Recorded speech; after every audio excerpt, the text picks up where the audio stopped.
Today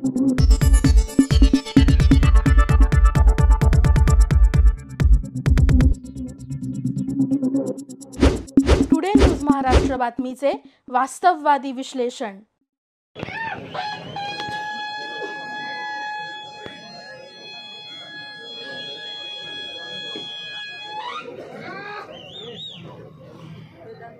महाराष्ट्राचे लाडके नेते राष्ट्रवादी काँग्रेस शरदचंद्रजी पवार पक्षाचे प्रांताध्यक्ष आदरणीय जयंतराव पाटील साहेब, सोलापूर जिल्ह्याचे आदराचं स्थान असलेले आपल्या सगळ्यांचे लाडके नेते विजयसिंह मोहिते पाटील साहेब, या निमित्तानं उपस्थित असलेले राष्ट्रवादी काँग्रेस पक्षाचे सर्व कार्यकर्ते, महिला वर्ग, शेतकरी वर्ग, कामगार वर्ग, सर्वच मान्यवर बंधूंनो, भगिनीनो, माय बहिणीनो, आज आपण लाडक्या उमेदवाराला बटन दाबून मतदान करावं हे आवाहन करण्यासाठी एकत्र जमलो आहोत। अशा वेळी भरलेल्या शिवारात, पाना फुलाच्या रानात आपल्या शेतकऱ्यांचा मेळावा, सगळे हाडाचे कष्टकरी शेतकरी आज एकत्रित आलेले आहेत। अशा वेळेला सर्वच मान्यवरांनी आपली भूमिका मांडली, घाटणेकरांनी आपली भूमिका मांडली, अनेक अभ्यासू वक्त्यांनी या ठिकाणी आपली भूमिका मांडली। माझं वय आता 70 पेक्षा अधिक आहे। कॉलेजात शिकत असताना आम्ही बबनरावना पाहिलेलं होतं। सभापती म्हणून जीप मध्ये महिंद्राच्या बसून जात असताना विनायक पाटलांना बघितलं होतं। त्या काळात माड्याची निवडणूक लढवली होती। आशीर्वादानं सगळीकडे तालुक्यात मागं पडलो होतो, पण चाणाक्ष माडेकरांनी मला त्या काळात 3000चं मतदान अधिक पद्धतीनं देण्याचा बहुमान माझा केला होता। असे अनेक उपकार असताना आम्ही बबनरावांना पाहिलेला आहे। बिचारा कष्टाळू आहे। राजदूत गाडी त्यांच्याकडे असायची, देशाचं नुकसान होऊ नये म्हणून राकेलच्या तेलावर गाडी चालवायचा, असा हा कष्टाळू माणूस होता। आंतरराष्ट्रीय कीर्तीचा जागतिक चोर म्हणून शेजारी ओळखत होते, पण पक्षात मात्र त्यांना मोठी ताकद होती। कुणीकडनंही टाकलं तर मांजराच्या पिलाचं प्रशिक्षण घेतलेला बबनराव 4 पायावरच उभा राहायचा। त्याला ते जमून जायचं, सतत या पद्धतीचं राजकारण करायचा। मोठं आव्हान देतोय, मोठ्या नेत्याला विरोध करतोय म्हणून त्याला त्या काळात त्रास झाला।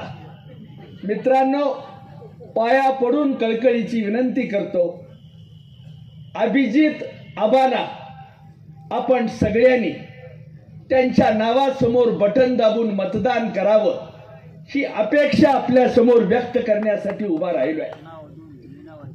आदरणीय गणपतरावजी देशमुख 11 वेळा महाराष्ट्राचं राजकारण यशस्वी केलं। याच नेतृत्वानं 11 वेळा राजकारण करताना या सगळ्या पंचवार्षिक निवडणुका जिंकल्या, परंतु महाराष्ट्राच्या सभागृहात बोलताना दांडेकर, देऊसकर आणि देशमुख यांच्या कमिटीनं सांगितलेलं शेतकऱ्याच्या हिताचं राजकारण मान्य करा हे सांगत राहिले। 55 वर्ष गणपतरावनी हे सांगितलं, परंतु आपल्या लाडक्या आमदारांनी 6 वेळा निवडून गेल्यानंतर देखील बबनरावनी या पद्धतीचं राजकारण केलं नाही. तुम्ही सगळ्यांनी तळहातातल्या फोडासारखं त्यांना जतन केला.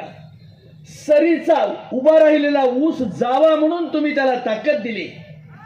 त्याला आपण चिंचेचं पान समजून निवडून दिलं, पण तपासल्यानंतर लक्षात आलं की हे चिलाराचं पान निघालं. ज्यानं कधी चांगलं काम केलं नाही. 6 निवडणुका केल्या, प्रत्येक निवडणुकीला एक कारखाना वाढवला. 6 कारखाने केले, कधीच त्यांना ते जमलं नाही. पण मनोहर जोशीच्या काळात आंधळ्याला गबाळ गवसलं. सत्ताच अपक्षाच्या राजकारणात गुंतून गेली आणि हे म्हणल तेच खरं अशा प्रकारची भूमिका महाराष्ट्रात मांडली गेली. आणि मग बबनराव म्हणायला लागले, देवा शपथ 3 तमाशात काम केलं पण कुणाचं फट म्हणून घेतलं नाही.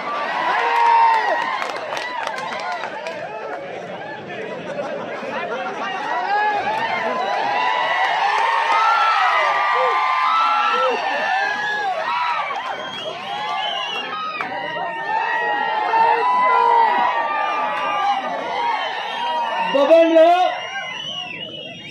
हा भिजलेल्या हरभऱ्यासारखा वागत होता. त्याच्या कधी दुष्काळाचा परिणाम त्याच्यावर झाला नाही.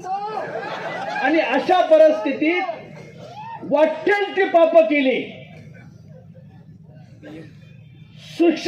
सुशिक्षित बेकारानं दिलेला कागद जमा करून ठेवला. शेतकऱ्याला कर्ज देतो असं सांगून मधाचं बोट दाखवून त्याची कागद जमा केली. त्यानं जपलेली काळी आई त्यांनी तशाच पद्धतीने 7 बारे गोळा केले आणि त्यांच्या खानदानी बापाच्या उतानखाट चिरंजीवानं हे सगळे कागद एकत्र करून त्या ठिकाणी कर्जाचा डोंगर उभा केला. आणि तरी हा नेता म्हणतोय 3 तमाशात काम केलं पण कुणाचं फट म्हणून घेतलं. या पद्धतीचं पाप करणाऱ्या माणसाला परमेश्वरानं आता कार्यालय खाली आणलेलं आहे. जर बंद पडलेला विठ्ठल सारखा कारखाना सुरू करतोय, चोराखळी सारखा कारखाना सुरू करतोय, सांगोल्यासारखा कारखाना सुरू करतोय, सलाईनवर असलेला पेशंट दुरुस्त करणारा डॉक्टर देगाव नावाच्या खेड्यात जन्माला आलाय आणि तो लोकांना गरज करताय. ही महाराष्ट्राची ताकद आहे. बबनराव, गरिबाचं नाव तुम्ही घेत राहिलात, खेड्यातलं नाव तुम्ही सांगत राहिलात, पण घोळाची भाजी तुम्ही कधी खाल्ली नाही. जर वेळ आली, संधी मिळाली आणि तरुण पोरं जिल्हा परिषदेत राजकारणात आली तर तुमच्यासारख्या माणसाला गोळून घोळाची भाजी तुमच्या तोंडात कशी घालायची ते आता ठरवलेलं आहे. तुम्ही वाटतं ते केलं तरी होत नाही. तुम्ही वाटतं ते करून आता नादाला लावलं तरी चालत नाही. एकानं वावडीचा पाय हातात घ्यायचा, त्याला संजय मामा म्हणतात, आणि दुसऱ्या बबनदादानं वावडीचा पाय हातात घ्यायचा, त्याला बबनदादा म्हणतात. आणि तिथंच जवळ असलेला एक पाय शिल्लक राहतोय म्हणून वामनरावच्या हातात देतात. एक सज्जन माणूस, त्याला बाद केला. या सगळ्या परिस्थितीमध्ये जवळ आल्यावर पैसे मोजायला अडचण होईल म्हणून घाटणे पाटलाला दूर ठेवला.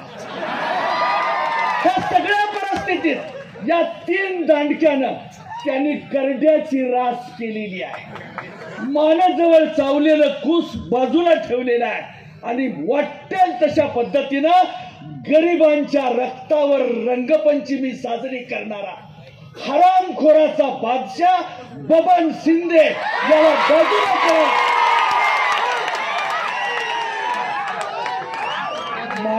माझं घर केरसुनीचं असल्यामुळं मी साध्या भाषेत बोलतो. मी जरी बबनराव इथं नसले तर ते माझे मित्र आहेत. केरसुनीचा काटा चुकून मोठ्या ढुंगणाला टोचला तर सांभाळून घे, सांभाळून. आज मुख्या जनावराला वैरण नाही म्हणून डोळ्यात पाणी आणून शेतकरी आपलं दुःख समजावून घेण्याचा प्रयत्न करतात. चिलारीच्या भूकंपात काकाला लेकरू घेऊन थांबलेली आई आशाभूतपणानं शरदचंद्रजी पवार साहेबांच्याकडे पाहत होते आणि हाच या किलारीचा आजोबा आहे, आम्हाला सांभाळायला लोकांना सांगत होते. पहिल्यांदा अर्ध्या तासात कलेक्टर पोचला नाही, शारदेचा मुलगा शरद पवार किलारीच्या मैदानावर पोहोचला. भूकंप झाला अर्ध्या तासाच्या आत. आपल्या हेलिकॉप्टर मध्ये हातावर तव्यातली मोकळी डाळ खात तिथं आपला नेता पोहोचला आणि सगळी सोय, सगळी व्यवस्था ठिकाणी केली. असं काम करणारा हा महाराष्ट्राचा लाडका नेता असताना या नेत्याला बेइज्जत करण्याचं कारस्थान कुणी केलं? जर काळी कोंबडी चोरून नेऊन जर तू बैठक करत असेल तर सदू आमच्याकडे आम्ही निवडणुकीसाठी फिरतोय, परंतु रस्त्यावर जाताना भाद्रपदातली कुत्री आम्हाला भेटतायत. त्याच्या नादाने तू बिघडला असेल किंवा तुझा जन्म तरी भाद्रपदातला असेल, त्यामुळे तू या पद्धतीने वागतोयस. यासाठी मी तुम्हाला हात जोडून विनंती करतो. अनेक प्रवाह आहेत, अनेक पद्धती आहेत.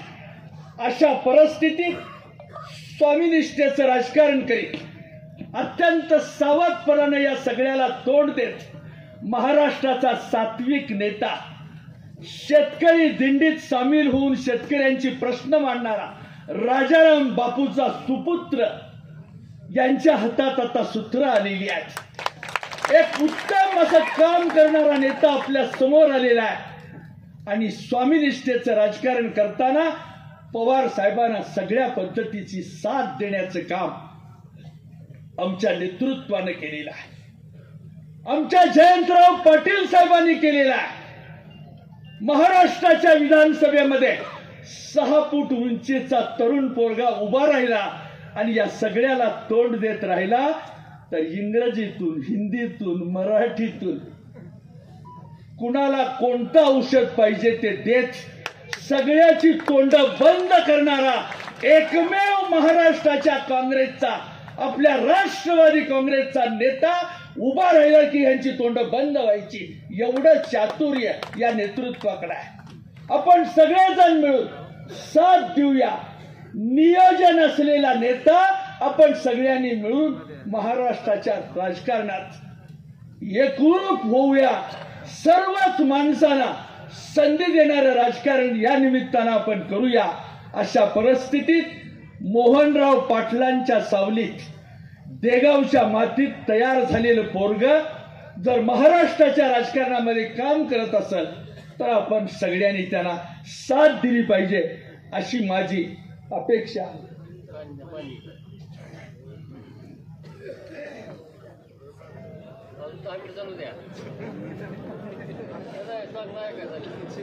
या परिस्थितीत वय झालेल्या अभिनेत्रीनं सारखीच जर अदाकारी करायची सुटली तर मधून पाणी प्यावं लागतं. मित्रांनो, गौतमी पाटलांच्या गर्दीचा सभासद होण्यापेक्षा रायगडाच्या पायथ्याशी मावळ्यांनी सांडलेल्या रक्ताच्या अभिषेकाचा साक्षीदार होऊया आणि शरद पवारांची लढाई आपण यशस्वी करूया. लाख गेले तरी लक्षावधी मिळतील, पण लाखाचा पोशिंदार आपण जगवला पाहिजे, आपण सांभाळला पाहिजे आणि या नेतृत्वाला साथ दिली पाहिजे. मी आपल्या सगळ्यांना कळकळीची विनंती करतो. पाया पडून आपल्या सगळ्यांना या निमित्तानं सांगू इच्छितो, ऊसाचं कांड गाळलं लांबून आणलं, हेराफेरी केली, कुणाचा तरी हात ओला केला, साखर संकुलाला दाबलं आणि काम झालं आणि चंगळ झाली. असं राजकारण खूप दिवस टिकत नाही. तुझ्या अंगावरची बबन साल सोडल्याशिवाय हे राजकारण थांबत नाही. त्याचं कारण मी आपल्याला सांगतो.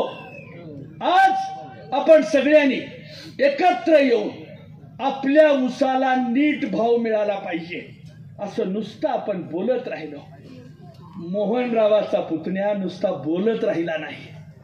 देगाव सारख्या गावाचं नाव सांगत ऊसाला 3500 रुपयाचा भाव द्यावा लागतोय.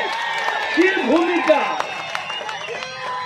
भूमिका अभिजित पाटलांनी व्यक्त केली नाही, कृतीत आणलेली आहे.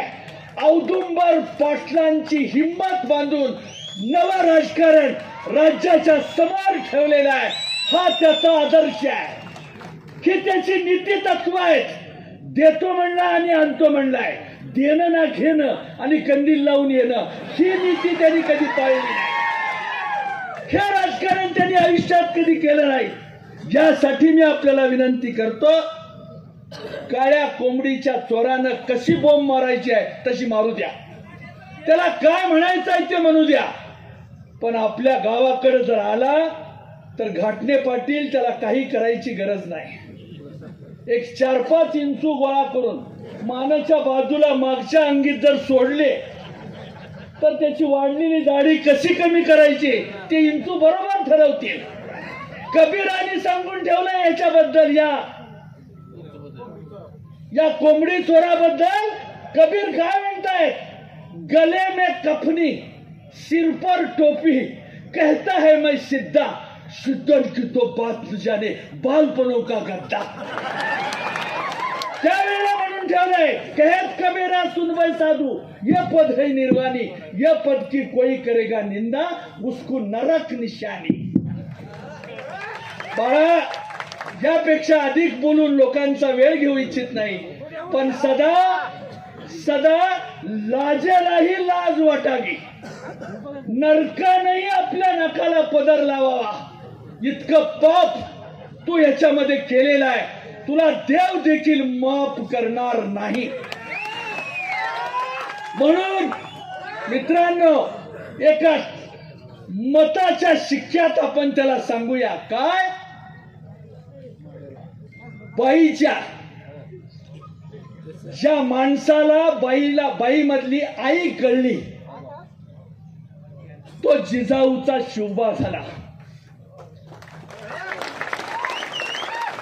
ज्या माणसाला बाई मधली बहीण कळली,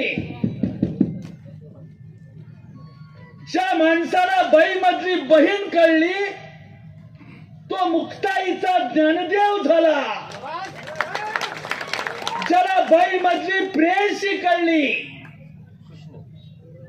ज्याला बाई मधली पत्नी कळली तो सीतेचा राम झाला. ज्याला बाई मधली प्रेयसी कळली तो बाई मधल्या श्याम कळला. त्याच पद्धतीनं देशाचं राजकारण करताना आपण सगळेजण माऊलीला पूज्य मानून, आईला सार्थक मानून, देवता मानून महाराष्ट्राच्या राजकारणात काळ्या आईला पूज्य मानून आपण सगळेजण काम करूया. अशा प्रकारची विनंती या निमित्तानं मी आपल्याला करतो. मित्रांनो, जवळजवळ 3 तास झाला आपण या ठिकाणी बसला. भाजलेला आगटीतला हुरडा समोर येतोय या नादानं बसला असता तर कळा मोडल्या असत्या, सहन केल्या असत्या. पण केवळ आपल्या नेतृत्वाचे 4 शब्द ऐकावेत. पवार साहेबांनी सुरू केलेला हा नवीन यज्ञ नीट मांडावा या हेतून तुम्ही सगळेजण आलात. अशा वेळेला वारस आम्ही गांधी नेहरूंचे, राज्य करू विचारांचे, नको राज्य लाचारांचे, पायिक आम्ही महाराष्ट्राचे हा सांगायला सांगलीच्या गणपतीचा निरोप घेऊन जयंतराव आलेले आहेत. आपण त्यांचं स्वागत करूया. आपण सगळेजण त्यांना आयुष्य मागूया. त्यांना जिद्दीची, चांगुलपणाची ही सगळी भूमिका नीटपणाने समजावून सांगूया. अशा प्रकारची अपेक्षा व्यक्त करतो. मित्रांनो, शेजारचं जरी माऊली काकला बाळ घेऊन गावात आली, सासरवाशीन असेल, लेक असेल, गावात आले की गाव सगळं तिचं स्वागत करतं. मला सांगा, माड्यासारख्या दुष्काळी भागात आलेली, वडाच्या झाडाला फेरा घालून येशीतून आत आलेली लेक, तिथल्या पांडुरंगाचं दर्शन घेऊन आत आलेली लेक, ज्योती कुलकर्णी म्हणून घामावर डबडबलेल्या खांबा त्या कपाळावरचे घाम पुसत आली. तिनं आपला बाप कुणाला विचारायचा, जरा नीटपणानं आपण सगळ्यांनी काळजी घ्या. नीटपणानं या सगळ्या गोष्टीचं भान ठेवा. कोणत्या माणसानं, कोणत्या दरोडेखोरानं या माऊलीच्या कपाळावरचं कुंकू उद्ध्वस्त केलं, त्याचा जाब पोलिंग बूथ मध्ये गेल्यावर मताच्या शिक्क्यानं त्याला नेस्तनाबूत करा. अशा प्रकारची अपेक्षा या निमित्तानं व्यक्त करतो. आपण सगळेजण या ठिकाणी जमलात, माझं शांतपणानं आपण ऐकून घेतलं. फक्त 2 घोषणा द्यायची आहेत. आम्ही आली रे आली म्हणतो, तुम्ही तुतारी आली म्हणा, एवढंच मला आपल्याला या निमित्तानं सांगायचं आहे. आली रे आली, तुतारी आली, आली रे आली, गल्लीतून आली, तिकडून आली, बोळातून आली, खेड्यातून आली, वेशीतून आली, वावरातून आली, ऊसातून आली, द्राक्षातून आली, बोळातून आली, ट्रक मधून आली, रिक्षातून आली, चौकातून आली, सगळीकडून आली. बाबानो, तुतारी येऊ द्या, तुतारी विजयी होऊ द्या. अभिजित पाटलांच्या हातानच हा राक्षस गाडायचं उद्घाटन 24 तारखेला ठेवूया अशी अपेक्षा या निमित्तानं व्यक्त देतो. मला माहित नाही इतिहास वगैरे, पण मांगाच्या माणसाला फाशी द्यायला लावतात हे मी ऐकलं होतं. जर माणूस मिळाला नाही तर मला हाक मारा. नमस्कार, धन्यवाद.